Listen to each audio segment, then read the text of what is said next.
Welcome to public TV news బులెటిన్ల ముందుగా headlines. Anantapur నగరంలోని ప్రభుత్వ వైద్యశాలను పరిశీలన చేస్తున్న జిల్లా collector doctor Vinod Kumar IAS.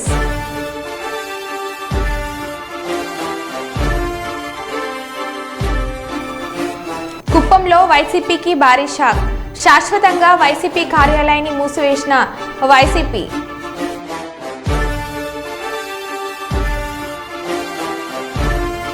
ఒకే రోజు వరుస దొంగతనాలు వరంగల్ నగరంలో.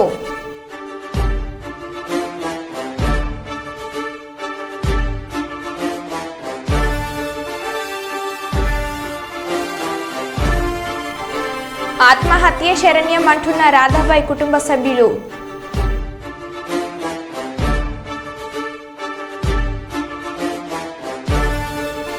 కుల మతాలకు అతీతంగా హజ్రత్ ఇమాం కాసిం అగర్ ఖానా దర్గా.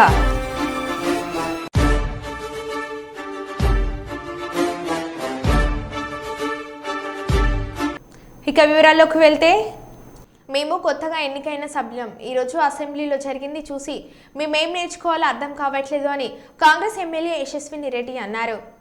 ఈరోజు అసెంబ్లీలో జరిగిన విషయం చూస్తుంటే మరి మా కొత్త సభ్యులకి, ముఖ్యంగా మేము ముగ్గురం కూడా కొత్త సభ్యులము, మహిళా సభ్యులము, మరి అదన్నీ చూసి మేమేం నేర్చుకోవాలో మాకు అర్థం కావట్లేదు. బ్రహ్మరంభ మల్లికార్జున స్వామి వారిని దర్శించుకుని ప్రత్యేక పూజలు చేసిన సీఎం చంద్రబాబు. ఆలయ ప్రధాన ద్వారం వద్ద సీఎం చంద్రబాబుకు పూర్ణ కుంభంతో స్వాగతం పలికిన ఆలయ అధికారులు. అనంతరం బ్రహ్మరంభ మల్లికార్జున స్వామి వారిని దర్శనం చేసుకుని పూజలు నిర్వహించి అక్కడి నుండి శ్రీశైలం ప్రాజెక్టు డ్యాం దగ్గరికి బయలుదేరారు. సీఎం చంద్రబాబు నాయుడు అక్కడ డ్యాం దగ్గర జలహారతి కార్యక్రమంలో పాల్గొంటారు.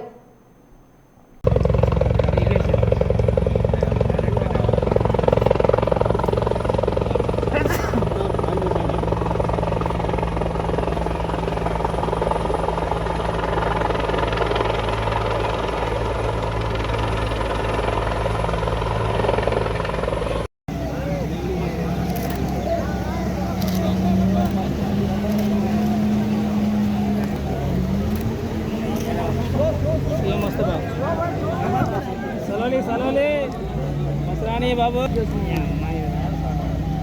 బస్సు వస్తే దానికి ఒక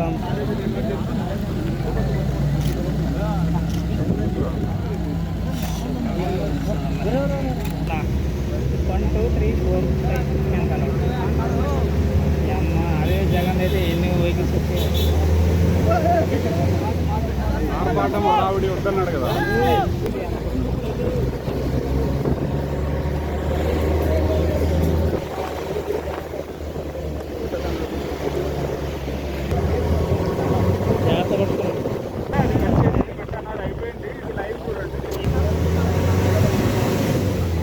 పంచదార అడుగుల దూరంలో ఉన్నాం మనం.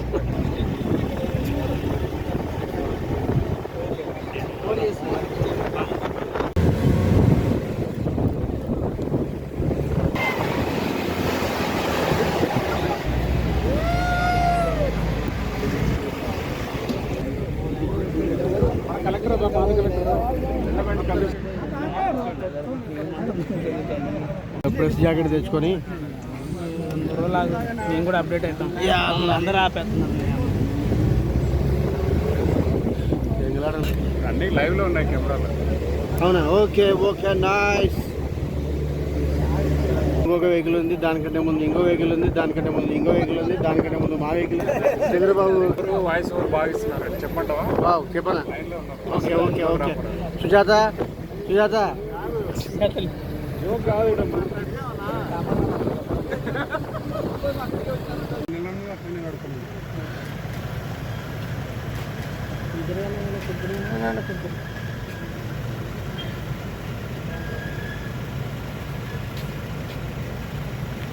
డిస్టర్బ్ చేస్తున్నా ఏం చేస్తాం.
వరంగల్ నగరంలో నేరాల సంఖ్య రోజు రోజుకు పెరుగుతున్నాయి. గత కొన్ని రోజులుగా కనుమరుగైన గొలుసు దొంగతనాలు. తాజాగా 2 మహిళల నుంచి బంగారు పుస్తెలతాళ్లను అపహరించారు. వరంగల్ చౌరస్తాలో దుకాణాన్ని మూసివేసి ఇంటికి వెళ్తున్న క్రమంలో ద్విచక్ర వాహనంపై వచ్చిన గుర్తు తెలియని వ్యక్తులు మహిళ మెడలో నుంచి బంగారు పుస్తెలతాడును అపహరించగా వరంగల్ తూర్పు నియోజకవర్గంలోని కొత్తవాడలోని మార్కండేయ ఆలయ సమీపంలో మరో మహిళ నుంచి పుస్తెలతాడును అపహరించారు. 30 నిమిషాల వ్యవధిలో 2 మహిళ మెడలో నుంచి బంగారు పుస్తెల తాడును అపహరణకు గుర్తైనట్లు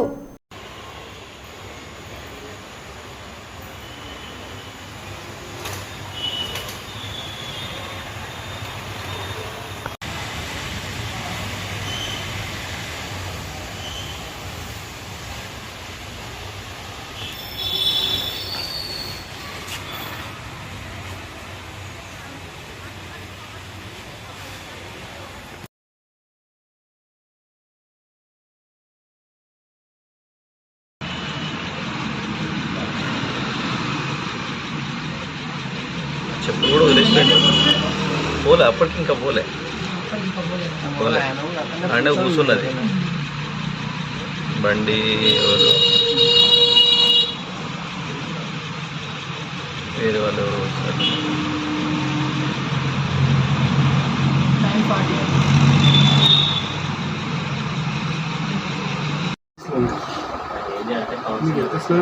లైటింగ్ ఉండాలి.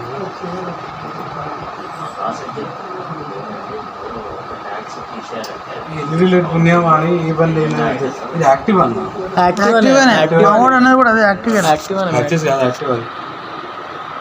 నెంబర్ ప్లేట్ ఉన్నట్లానే కనబడుతుంది ముంగట.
Okay sir. సో నిన్న సాయంత్రం సుమారు అరౌండ్ 8 o'clock మన వరంగల్ కొత్తవాడలో ఒక చైన్ స్నాచింగ్ జరిగింది. వనజ అని చెప్పేసి ఒక మహిళ వాళ్ళ డాక్టర్తో కలిసి వాళ్ళ ఇంటి నుండి హాస్పిటల్కి వెళ్ళడానికి బయలుదేరి బై వాక్ వెళ్తూ ఉన్నారు. వాళ్ళు మండలయ్య టెంపుల్ దగ్గరికి రీచ్ కాగానే ఒక స్కూటీపై 2 యువకులు బ్యాక్ సైడ్ నుంచి వచ్చేసి మరి ఆమె మెడలో ఉన్నటువంటి పుస్తల తాడును గుర్తుకొని వెళ్ళడం జరిగింది. సో వెంటనే మాకు సమాచారము డయల్ 100 ద్వారా రావడంతో స్పాట్కు మా టీమ్స్ అండ్ నేను కూడా వెళ్ళడం జరిగింది. అక్కడ అన్ని పరిసరాలను పరిశీలించినప్పుడు వాళ్ళు ఇంటి దగ్గర నుంచి బయలుదేరినప్పటి నుండి కూడా వాళ్ళను ఫాలో అవ్వుకుంటూ వస్తున్నట్టుగా మనకు సీసీ కెమెరా ఫుటేజ్లలో చాలా స్పష్టంగా కనిపిస్తూ ఉన్నది.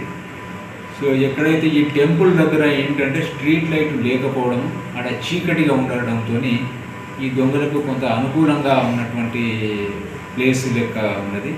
సో దాన్ని అడ్వాంటేజ్గా తీసుకొని వాళ్ళు చైన్ స్నాచింగ్ చేసుకొని ఎస్కేప్ కావడం జరిగింది.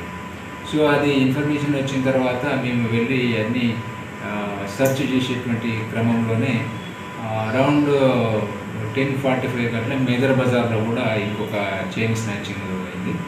ఈ అగరబత్తుల షాపుకు వెళ్ళి అగరబత్తులు కావాలి అని చెప్పేసి అక్కడ షాప్లో ఉన్నటువంటి మహిళను మాటల్లో పెట్టి ఆమె యొక్క మెడల నుంచి కూడా ఒక చైన్ స్నాచింగ్ చేసుకుని పోవడం జరిగింది. సో ఈ 2 కేసెస్ పైన 2 స్నాచింగ్స్ పైన కేసెస్ రిజిస్టర్ చేసినాము. ఒక స్పెషల్ టీమ్ను దీని మీద ఫామ్ చేయడం జరిగింది.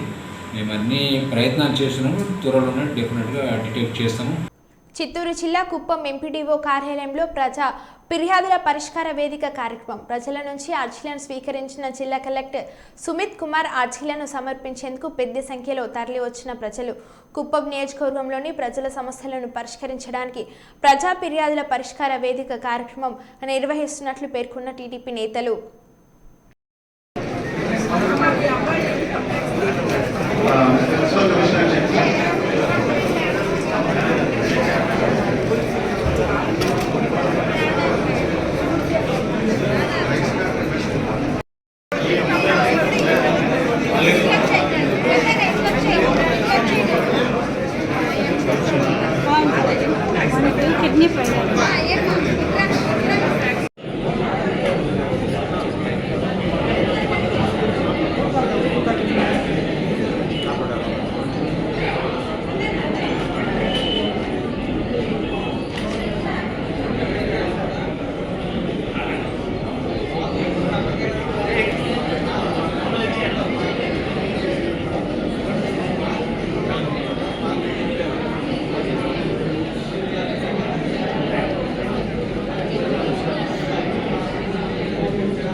కట్ చేసుకోవడమే కదా లేదు. FPO is quite different. FPO వేరు, FPO యాక్టివిటీ వేరు చేయాలి. మొన్న మాకు FPO అంటే యాక్టివిటీ వేరు, SHGకి లోన్స్ ఇస్తాం, FPOలో లోన్స్ బిజినెస్ చేస్తామంటే మీరు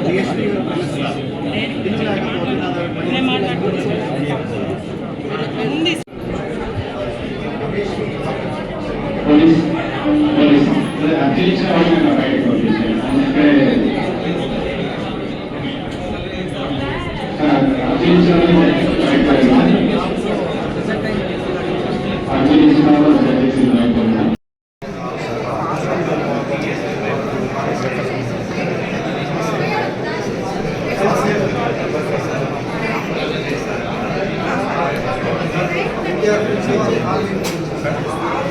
ఆంధ్రప్రదేశ్లో కంపెనీలు ఏర్పాటు చేసేందుకు సహకరించాలని అమెరికా కన్సల్టెంట్ జనరల్ జెన్నిఫర్ లాన్సర్ను కోరినట్లు రాష్ట్ర పరిశ్రమలు, వాణిజ్యం, ఫుడ్ ప్రాసెసింగ్ శాఖ మంత్రి టీజీ భరత్ తెలిపారు. విజయవాడలో జెన్నిఫర్ మర్యాదపూర్వకంగా కలిసినట్లు ఆయన చెప్పారు. ఏపీలో పెట్టుబడులు పెట్టేవారికి అన్ని విధాలుగా సహకరిస్తామని అవకాశాలు వివరించినట్లు మంత్రి టీజీ భరత్ పేర్కొన్నారు. అమెరికాలో తెలుగు వాళ్ళు ఎంతో మంది ఉద్యోగాలు చేస్తున్నారు. ఏపీలో కంపెనీలు విస్తరించేందుకు కృషి చేయాలని కోరారు. ఈ విషయంపై ఆమె సానుకూలంగా స్పందించినట్లు మంత్రి తెలిపారు. HNSS కెనాల్ కింద జిల్లాలో ఎక్కడ కూడా ఇబ్బంది లేకుండా టెయిల్యాండ్ వరకు నీటిని అందించేందుకు చర్యలు తీసుకోవాలని రాష్ట్ర ఆర్థిక మరియు ప్రణాళిక, వాణిజ్య పన్నులు మరియు శాసనసభ వ్యవహారాల శాఖ మంత్రి పయ్యోల కేశవ్ అధికారులను ఆదేశించారు. బుధవారం అనంతపురం RNB అతిథి గృహంలో HNSS ప్రాజెక్టు నీటి కేటాయింపులు, పెండింగ్ పనులు సమస్యలపై HNSS అధికారులతో మంత్రి సమావేశం నిర్వహించారు.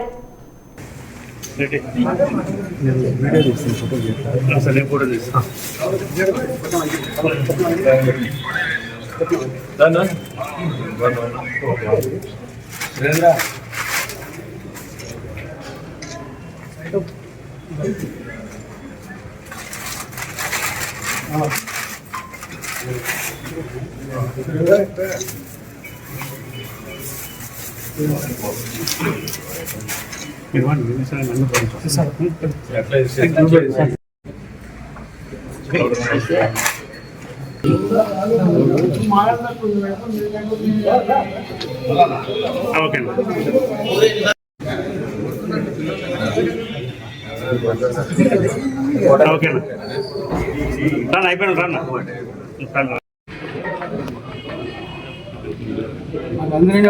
సీసీ రోడ్లు ఇమీడియట్ గా పెట్టండి. ఈ రోజు రాసిచ్చుకోండి సీసీ రోడ్లు. ఈ పేపర్ ఇచ్చేస్తే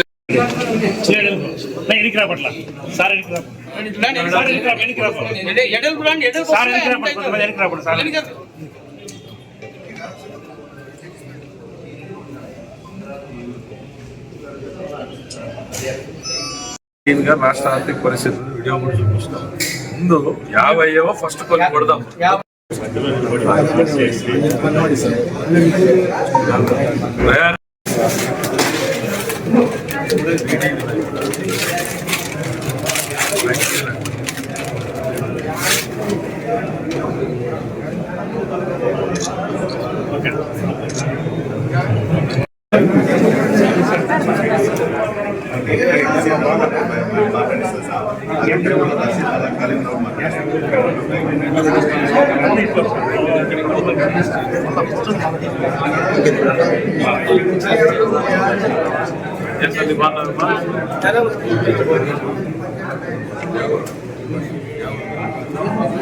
మీ ఎమ్మెల్యే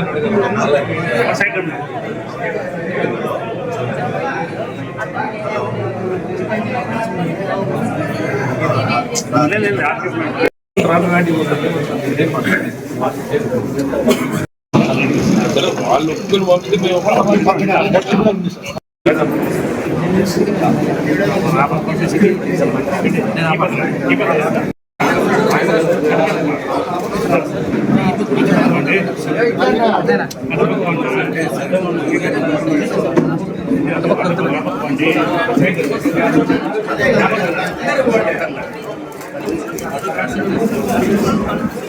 నేను మిమ్మల్ని అందరినీ కలిసేవారు క్యాటివ్ పోను. దయచేసి ప్రశాంతంగా కూర్చోండి.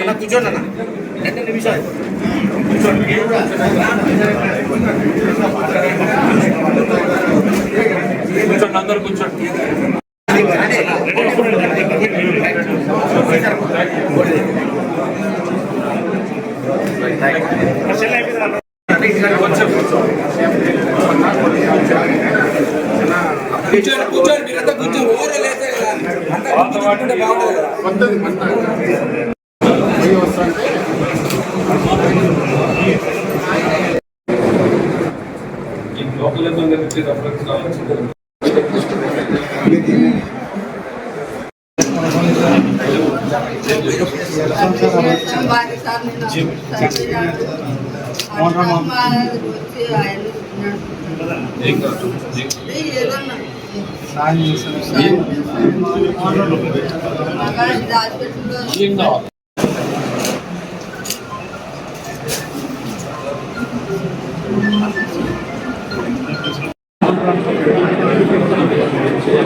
నేను అడిగాను కాబట్టి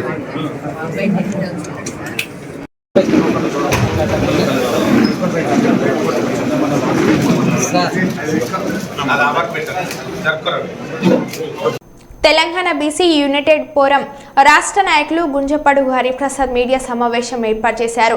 వారు మీడియాతో మాట్లాడుతూ కాంగ్రెస్ పార్టీ అధికారంలోకి రావడానికి కొరకై ఇచ్చిన హామీలలో ముఖ్యమైనది కుల గణన మరియు బీసీలకు 42% రిజర్వేషన్ పెంచుతామని, ప్రస్తుత ముఖ్యమంత్రి రేవంత్ రెడ్డి అసెంబ్లీ ఎన్నికలకు ముందు పీసీసీ అధ్యక్షుని హోదాలో కామారెడ్డిలో కర్ణాటక ముఖ్యమంత్రి సిద్ధరామయ్య ద్వారా బీసీ డిక్లరేషన్ ప్రకటించారు. ఇప్పుడు అధికారంలోకి వచ్చిన తర్వాత కాంగ్రెస్ పార్టీ బీసీలను పూర్తిగా విస్మరించి స్థానిక సంస్థల ఎన్నికలు నిర్వహించి బీసీలను మోసం చేయాలని ప్రయత్నం చేస్తుంది. ఇప్పుడు ఆగమేఘాల మీద కులగణన చేయకుండా బీసీ రిజర్వేషన్ 42% పెంచకుండా ఎన్నికలు నిర్వహించడం ద్వారా బీసీలకు తీవ్రమైన అన్యాయం జరుగుతుందని వాపోయారు.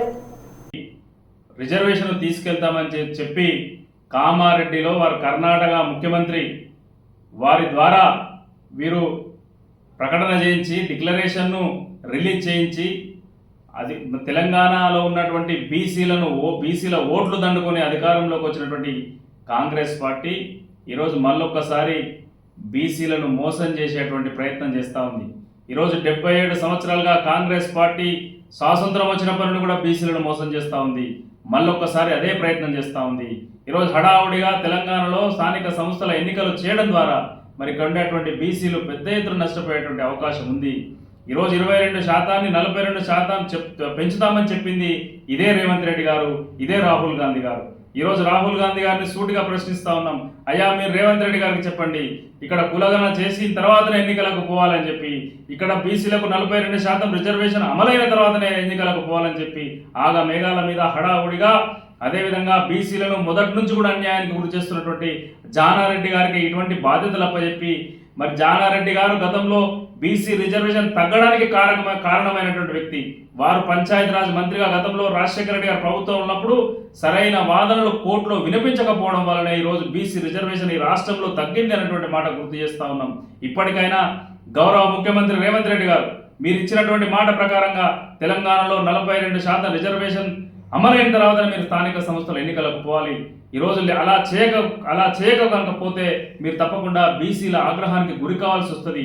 ఈరోజు 4 కోట్ల తెలంగాణ ప్రజలుంటే అందులో 2 కోట్లు బీసీలు మాత్రమే. ఈరోజు 90% బడుగు బలహీన వర్గాలకు సంబంధించినటువంటి వాళ్ళమే. ఈరోజు బీసీలు, ఎస్సీలు, ఎస్టీలు అందరం కూడా కలిసి మీ అగ్రవర్ణాల కుట్రలను ఛేదించి తప్పకుండా మీకు గుణపాఠం వచ్చే విధంగా మా కార్యాచరణ ఉంటుంది అనేటువంటి మాట ఈ సందర్భంగా గుర్తు చేస్తా ఉన్నాం. మీరు ఇప్పటికైనా మీ పంతాను మార్చుకోండి. హడావుడిగా చేయాలనుకునేటువంటి స్థానిక సంస్థల ఎన్నికలను మీరు రిజర్వేషన్ అమలు చేసిన తర్వాతనే చేయాలని చెప్పి ఈ సందర్భంగా గుర్తు చేస్తున్నాం. లేకపోతే బీసీల ఆగ్రహానికి ప్రభుత్వం గురికాక తప్పదనేటువంటి విషయాన్ని ఈ సందర్భంగా తెలియజేస్తాం. రాజన్న సిరిసిల్ల జిల్లా స్థానిక ప్రెస్ క్లబ్లో రాజన్న సిరిసిల్ల జిల్లా సాంస్కృతిక సారథి ఉద్యోగుల సంఘం ఆధ్వర్యంలో మీడియా సమావేశం ఏర్పాటు చేశారు.